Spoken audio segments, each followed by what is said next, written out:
So we are ready to get going. Thank you for joining us. Just so you know, I think somebody might have their sound on in case you wanted to not have your sound on, just so you know.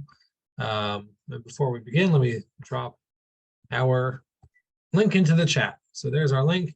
Now, if you'd like to review anything or you missed something, please feel free to check out our link to where we have all of our previous classes there for you to check out. So last week we finally did it. We finally finished the 7th chapter of the book of Kohelet, which was a long process.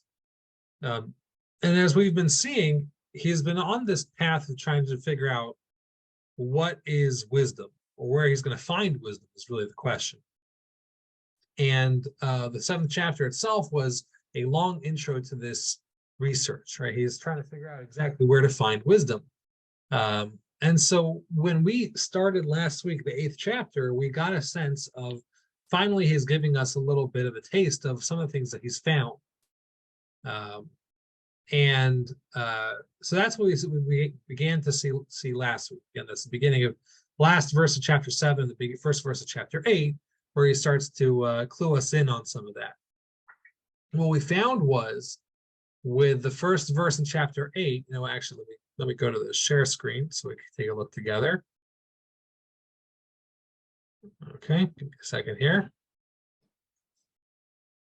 Okay, so the first verse of chapter 8, he tells us that he identifies what is a wise person. Okay, and this is a piece of his wisdom now he's telling us. So he's telling us that what is a wise person? He says 3 things about the wise person. Number 1 is that they know how to synthesize things. They know how to make things clear and take diverse concepts and bring them together. The second thing was that the person who is wise, their wisdom enlightens their face. Okay, so what we understood from there was that the wise person has the ability to not let their wisdom hurt them or make them less happy. Rather, a truly wise person their wisdom will make their life better, will improve their own personal life. And the third thing that he said was that the wise person also shuns arrogance. Okay, the truly wise person. Meaning, yes, there's plenty of people who are smart, plenty of people who you and I would think perhaps that they're wise people, but they come off as arrogant. And once you see a person coming off as arrogant, that means that they're lacking a certain level of wisdom, whether it's that they lord over other people, or they just can't hide their wisdom. In fact, it's one of the signs of a wise person is that they don't sit there and flaunt it, but rather they use it for themselves. They appreciate it. They get to share that and improve the lives of others. Again, not work on controlling other people, and not try to act with a certain level of arrogance with other people. Okay, so that was the first verse over there. So we're going to start this week with the second verse. Okay, and now he's going to really discuss that third thing that he said there, is the relationship between wisdom and power. Okay, and so let's take a look at this verse over here. Now, when I was trying to research this verse, I found that it was very difficult to get a clear translation on what these words mean. Meaning the words themselves are not necessarily difficult, but they are convoluted, I would say. They're hard to piece together. Simply to string the words together is difficult. And I found this to be true by Jewish translations, non-Jewish translations. I just had a hard time stringing the verse together. So let's take a look at it over here. Ani pi melech shemor. I myself, I watch the mouth of the king. Ve'al divrat shavuat elukim, and on the matter, or on the words of the oath of God, or the word of God, the promise of God. So again, as I said before, I had a very difficult time stringing this phrase together. I don't exactly understand at first glance what this Va'al divrat shvuat elokim is. What does that phrase actually mean? And on the matter of the oath of God, or the promise of God. And again, I didn't see anyone who could give me a clear definition of this. The majority of the commentaries over here explain that this verse is saying that when he says that I watch the mouth of the king, that means that I follow the commandments of God. Okay, so I follow the commandments of God. And the oath that he made us swear, the promise that he made us promise to him that we would keep his commandments. So I definitely think that there's definitely a sense of that here. But I don't necessarily know if that's what he's saying. It happens to fit pretty well with the coming verses, but I think there's another sense of the words over here, because it kind of seems out of place for him to suddenly say, I watch the word of God. That's what I do. I watch. Primarily, I think one of the main issues that I have with this is the fact that he says, Pi Melech Shemor, that the mouth of God is watched. Instead, he doesn't say, the mouth of the king is watched. I don't know if I've said God before. It was king. The mouth of the king is watched, because if it was referring to God, I would think it would be Hamelech, it would be the king. The fact that he just says, I watch the mouth of the king, of king, the king's mouth, it doesn't seem to be necessarily a direct mention to God, of God. And there are other commentaries also who say that it's not necessarily referring to God himself. It could be referring to another king. Perhaps the sages explain that this verse is echoed by Hananiah, Mishael, and Azariah, who were the three members of the family of Judah who were thrown into the burning furnace by Nebuchadnezzar, by Nebuchadnezzar, and that they responded to him saying, "Ah, you think we're going to listen to you? We're listening to God." So, similar idea. But I think that there's another understanding of the verse over here, and it comes primarily from the fact that he has this intro over here. It says, I myself, I watch the mouth of the king's mouth, right? Again, not the mouth of the king, but the king's mouth. And I think there's a point there. Why would King Solomon go ahead and identify himself over here? What's the purpose of that? Why is he saying such a thing? You could say that he's just differentiating himself from the wise person in the last verse, but we know that King Solomon is a wise person. So it feels strange for him to pull that out and separate himself from the group of the wise people. I don't see why that would necessarily make any sense either. What we do have over here, I think what he's trying to say over here is that I myself, King Solomon, as a king, I'm in a unique position because I get to show you the inner workings of how a king works. The idea being that when we think of a king surrounded by their advisors, so a king has the access to all sorts of information. There's people who are close to the king and connected to that person, to the ultimate power, right? In a government, we talk about a king, so that's somebody who's got the ultimate power. It says, I can tell you, I've got insider information on how a king works. You might think that a king takes all the options in front of them and decides, using their wisdom or the wisdom of those around them, to come up with the best idea for the people that they're dealing with. Because it's not true. I think is what he's trying to say. Is when we look at the mouth of a king, when we watch, or he's saying, I can give you the insider information. When I watch the mouth of the king, I find that they actually veer away from their ultimate purpose. Again, the purpose of a king would be to manage a country and try to put forward what's best for that country. Kind of what we would call, I would consider this the Shavuat Elokim, the promise, the oath that God places on a king is to guard the people, is to watch over the people. But I see that when the king talks, when the king makes his decision, it's not in line necessarily with the promise that God makes them swear. God's God's intention with a king, just as a side point, it's very rare to have a king or an idea of a monarchy in a place that does not have a a state religion. It's very rare to have the two things together, rare or impossible, because something about monarchy requires there to be a godly aspect to it.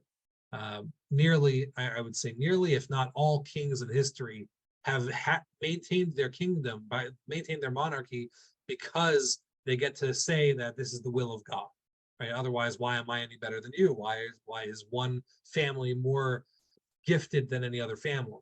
It's one of the things in America, one of the reasons why there's separation of church and state is important in the American system, because we want to separate the idea that no person is better or worse based on some religious distinction.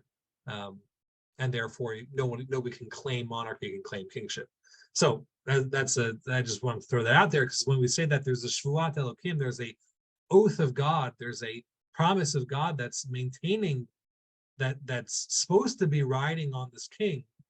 What we find is that I can tell you that the king is not necessarily following with that, is not necessarily following that track. Again, the king's job is to look for the best of the people before themselves. I can tell you it's not always true. In another sense, we have King Solomon himself telling God, "I've been a king," and I can tell you that there's certain requirements that a king must have that I myself did not hold strong to. As we mentioned this in the end of the last chapter also, King Solomon himself broke the rules of a king. In Jewish kingdom, in Jewish kingship, the king has certain rules that they have to follow. They can't marry a certain amount of, over 18 women. They can't have too many horses. They actually can't even have too much money. And King Solomon broke all three of those. And that led to his own personal crisis that really kind of dogged him until the end of his life and the life of his children after him, actually. So what we have is King Solomon telling you there's an oath of God that's supposed to ride on a king, supposed to determine it and dictate their actions. But I can tell you, again, there's that eye over there. I can tell you, I watched the mouth of the king. I've seen it. I can see it in action. And it's not necessarily what you think it is. Okay? It's kind of a lead up to this coming verse. These next couple of verses kind of all have to be read together. We'll read them one at a time. Okay? So that's verse number 2. Oops. Having a hard time there. Okay. Verse number 3. Again, chapter 8, verse number 3, it says, Al tibahel mipanav. Do not become confused in front of that king. Telech, go, move forward. Al ta'amod bidavar ra. Do not stand, or do not get stuck in a bad thing. Ki kol asher yachpotz ya'aseh. For whatever he wants to do, he will do. Okay? Again, al tibahel mipanav. Do not be confused. Do not lose yourself in front of that person, in front of this king. Telech, go forward. Al ta'amod bidavara. Do not stop. Do not stand in a bad thing. Ki kol asher yachpotz ya'aseh. For whatever he wants, he can do. Okay. So again, if we understand this from the point of view of many of the commentaries, what they say is, you want to question God, and you don't not necessarily a good idea to question God. Listen to what he has to say, because if you get stuck doing the wrong thing, well, then you're up against God. God can do whatever he wants. Right? So that's understand these verses as a reference to God. That's how you would read this verse. Again, the verse is saying, don't let yourself get stuck in bad ideas and bad things, in what we would call evil, and assume that God can't find me, or try to run away to somewhere where God isn't, because there is no such place, right? Whatever God wants to do, he can do. Okay, so that would be one track that the commentaries take. Another understanding, what we're trying to go, the way we've been understanding would take a different track, where we're not referencing God over here. We're not referring to God. What we're saying is that let's look at this power dynamic. You've got the most powerful person in the country or in an area. You've got the king. the king is supposed to be acting for the benefit of the people, but he's saying, I could tell you that the kings don't always do that. They will often work against the oath of God, against the promise of God. And what does he say? He says, whatever they want, they do. And at the end of the day, what does a king want? What does a king do? The king will do what the king wants. Okay, they can be surrounded by all sorts of people trying to help them out. They could be surrounded by advisors, by all sorts of smart people. But at the end of the day, the king's power is not necessarily wisdom. The king does not live their life based on wisdom. They don't make their decisions necessarily based on wisdom. They make decisions based on what they want to do. That's what they'll do. We have that, for example, by King Solomon's own son, Rehoboam, who was stuck in a situation where the costs of the temple that Solomon had built were starting to pile up, and there wasn't enough money in the coffers to take care of it. And he needed to increase taxes on the people. And he was trying to figure out whether or not it was a good idea to raise the taxes or to cut down on spending, or figure out how to cut down on spending somehow. And he asked his advisors, as an advisor said, you're in a precarious situation. Raising taxes is not going to do well for you. So he asked the chachamim, he asked the wise people that he knew what was the right course of action. They said, don't raise the taxes. Bad idea, right? It's you got enough issues plaguing your kingship already. Raising taxes is not going to help you. But he also had a discussion with his friends who weren't necessarily wise people. And his friends said, you know what? No, you need more money. You need more money, So in the end of the day, he ended up raising taxes, which led over the course of time to the division of the kingdom. So King Solomon's own son, we see as a example of this, that you can have wisdom thrown at you. You can have wisdom expressed to you and guide you, but at the end of the day, the king, those who are in power will be stuck with their own devices. They'll say, I want to do this, I'm going to do this. So that's going to change our relationship with the king. What we're saying is, don't equate power with wisdom. If you have internal wisdom, you have the ability to manage your own wisdom. So then you have a different relationship with power. When you're facing power, then he says three things. Number one is, don't get confused. Don't get, thrown off by power. You see somebody who's powerful, it doesn't necessarily mean that they're going to be wise. It doesn't necessarily mean that they're going to be able to do anything to you. So if you have wisdom, hold on to that inside of you, because their power is nothing compared to your wisdom. He says also to move forward. Don't stop there. He says in two different ways. He says move forward, and also don't stop. The idea of a mode does not only mean to stand, it also means to stop, physically to stop. It says don't stop in a bad thing. I think this goes to something that we've expressed a number of times already, which is that a wise person will stick to their guns. They'll stick to the things to their values that they hold dear. So if you're faced with a power, another source that's powerful, and that power says to do something that in your eyes is something ra, is something that's bad, don't get stuck in that. Don't say, well, I'm powerless to their power, because in the end of the day, they'll do what they want to do. You can kiss up to them, you could try to make nice with power all you want. At the end of the day, you're playing with something that's really out of your hands. As close as a person gets to power, to other, meaning power in somebody else, the more that they forego their own values, the less leverage that they themselves to maintain. They don't have that level of chachma, that level of wisdom anymore that they need to have to actually confront power.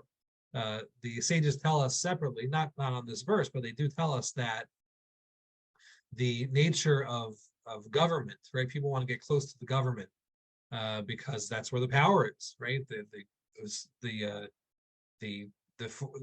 state is a very powerful tool. So people want to be able to control that. They want to get close to that And sages tell us, be careful with government, be careful with the state, because they bring people close for their own purposes, and then they throw them away when they're done with them.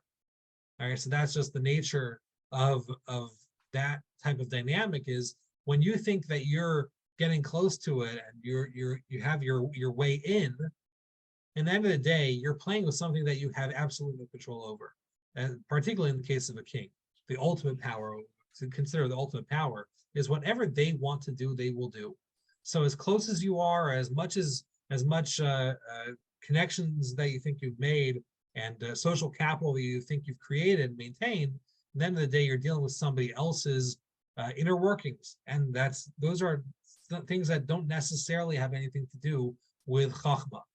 If you have wisdom, then you don't have to worry about it. You can deal with any such trouble that comes your way. Don't get confused or conflicted by that power dynamic, and don't get stuck forgiving your own or forgoing your own values, because that's more important. That's where wisdom lies, not in somebody else's things. So kind of on the general subject of a wise person does not have arrogance. A wise person does not lord over other people. When you see somebody who is lording over other people, when you see somebody who's in this power, in this mode of kingship where they assert power over other people, that's not necessarily wisdom, or specifically not wisdom, explicitly not wisdom, and rather that is something that's the anti-wisdom that you want to not give into, right? You want to be careful with such a relationship. He strengthens this point in the next verse. So I want to read the next verse together with this. It sounds repetitive, but I think he adds this kind of a little hint, a little flavor to it with this verse over here. He says, Ba'asher, because Devar Melech Shilton, the words of the Melech are control. All right, we've had that word a number of times already. Shilton means control, dominance, control. Did I say control? Control, yeah. Umi Yomar Lo Ma Taseh, and who can tell the king what to do? So again, Ba'asher Dvar Melech Shilton, because the words of the king are control, they are dominance over other things. Umi Omar Lo, and who can tell that king Ma Taseh what to do? Okay, so again, if we think that the verses are talking about God, then the verse is telling us don't get stuck acting wickedly, because your wicked actions are up against somebody, not a good word to use in relationship to God, something, someone. Your actions are against someone who is the most powerful. You can't tell him what to do. He has all the control. So the deck is stacked against you, so to speak.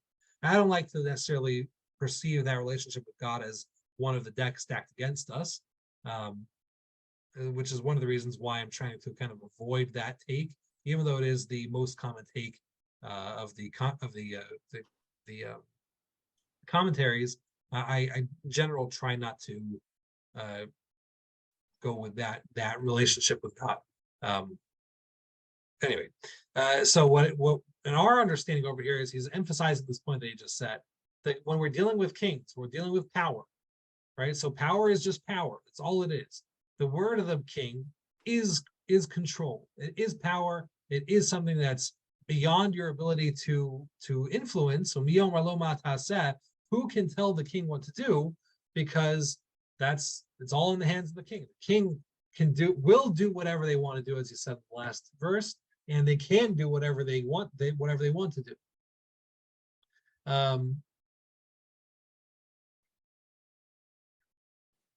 The point again being that even if you're on the side of the king, even if you're a close relationship, you're buddying up to the king. Again, the king. This is a kind of parabolic king over here. If you're buddying up to the king, you don't have that ability to influence them. At the end of the day, they are their own will. It's one of the reasons, if you think about it, why as America we got rid of this idea of just one all-powerful king, because for this very reason, we don't want to see one person with all the control who can override every other thing and just on a whim do whatever they want. Sometimes our government does that anyway, but it's at least, if the system's working, then it means that at least two parts of the system of government have two branches of government have worked together to get to that point. So there's a democratic process going on, or to some degree, a democratic process that allows us to stop the actions, hopefully, to stop the actions of bad actors, of people that are doing things that we don't want them to do. It creates it democratizes the decision-making process, again, at least to a certain degree. It's not perfect, but it's better than the kingdom, where we're stuck with the whims of one person. Especially think about George III, who may have had a mental health issue and was taking it out on the colonies. So it became a personal fight between him and his unrepresented subjects. So that's definitely something where you see, no matter how close or how far you are from the king, it doesn't matter. The king's word is control. The king's word is the final word, and it has nothing to do with wisdom. All right, he's even translating, I would say, what is the king's word? The king's word is control. The king's word is not wisdom. The king's word is just control. In some instances, it's just the pure manifestation of their own inner workings. It has nothing to do with the betterment of the people. Okay, again, this verse number 4 is really just a reiteration, or a emphasis. He's emphasizing what he said in the previous verse. Okay, so again, now two verses, verse number 3 and verse number 4, where he's told us this idea that the king is going to do whatever they want, not necessarily what's in the best interest of the people, which again is the job that's given to the king by God. It's not necessarily in their best interest. Okay, so with that, I know we're doing quite a few verses tonight, but since some of them are a little repetitive, I want to get into verse number 5. And we'll stop with verse number 5 tonight. Okay, verse number 5 says like this. And it's an interesting verse with our translation. He says like this: Shomer mitzvah, somebody who watches, who guards a commandment, lo yeda davar ra, will not know a bad thing. Ve'et umishpat yeda lev chacham, and time and justice are known to the heart of the wise. Okay, again, that's kind of a backwards reading over there, but that is what the words seem to mean. Let's read it again. Shomer mitzvah, somebody who guards a mitzvah, who guards a commandment, lo yeda davar ra, will not know a bad thing. Ve'et umishpat, and time and justice, yeda lev chacham, are known to the heart of the wise. Okay, instead of saying lev chacham yodea et umishpat, that would be another way to say it, but he says in kind of a more prosaic way, in a more poetic way. He's saying that a time and justice are matters that are known to the heart of the wise. So this is an interesting sentence over here. There seems to be two separate thoughts going on at the same time. Let me just tell you right off the bat, this idea of shomer mitzvah lo yeda davar ra, that somebody who guards the command will not know anything wrong, will not know any evil. This is understood in Jewish, in our, I guess, in our teachings to be a rule that if somebody is busy doing the act of an act of a commandment, is doing a mitzvah, they will not be harmed when they're doing a mitzvah. This shows up in a lot of different places. For example, you may have heard, if somebody's going on a long trip or something like that, many people will give them tzedakah money. They'll give them money to give to charity at their destination. The idea being that since they're going to do a mitzvah of carrying charity to the destination, so it makes them somebody who's busy doing a mitzvah, and so nothing bad can happen to the person. Okay, makes them a shliach mitzvah, makes them somebody's agent to do a mitzvah, which is a nice thing to do, and therefore they won't be harmed. It's hard to say this necessarily as a rule, and all of the time, always a rule that always applies, because unfortunately we've had many people who were hurt terribly in the process of doing mitzvah. I mean, just think about blood libels, God forbid, which is that the first night of Passover, when everyone's busy doing so many commandments, so many mitzvot, many people have been harmed in that process. There are caveats to this idea, which would explain that during times of ill will towards the Jews or times of danger, you can't necessarily rely on this kind of rule. But it is a concept, and it's definitely something that's worth considering. That if a person is busy doing mitzvot, is busy doing commandments of God, then they are at least a little bit more safe from anything ill happening to them. Similar to like kind of the idea that if you put a mezuzah on your house, it kind of guards your house to a certain degree from bad things happening to your house. Okay, again, it's not a steadfast rule. You can't always apply it. There are caveats to it. Probably the most important one being that you can't just go and throw caution to the wind. If you're putting yourself in danger, then you can't do that. You can't rely on this rule. So that's kind of a side. That is a thing that's pulled out of these verses. And again, if we understand the course of the surrounding verses to be discussing listening to God, then it fits very well. I think we can understand the verse over here from our direction also, which is that, again, we're dealing with somebody who's wise. You have this point where wisdom, the wise person, is bumping into the powerful person. Wisdom versus power.